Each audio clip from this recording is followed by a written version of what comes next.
Hello বন্ধুরা, সবাই কেমন আছো? আমি মোটামুটি ভালোই আছি।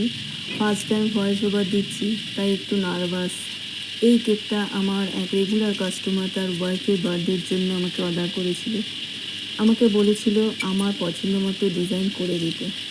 যখন এরকম অর্ডার থাকে তখন খুব টেনশান হয়ে যায়, কী ডিজাইন করব। মাথার মধ্যে সারাক্ষণ এই ভাবনা ঘুরতে থাকে। কাস্টমারের পছন্দ হবে কি না সেটাও একটা ব্যাপার থাকে। যাই হোক, আমি ভ্যানিলা ফ্লেভারে বাটারফ্লাই দিয়ে ডেকোরেশন করে দিয়েছি। কিছু পাল দিয়ে ফ্লাওয়ার করে তার উপর বাটারফ্লাই দিয়ে ডেকোরেশন করে দিয়েছি। কাস্টমারের খুব খুব পছন্দ হয়েছে, খুব ভালো রিভিউ পেয়েছি এবং আমিও কেকটা করে ভীষণই স্যাটিসফাইড। কেকটা কেমন হয়েছে তোমরা জানিও বন্ধুরা। Thank you for watching my video. Thank you.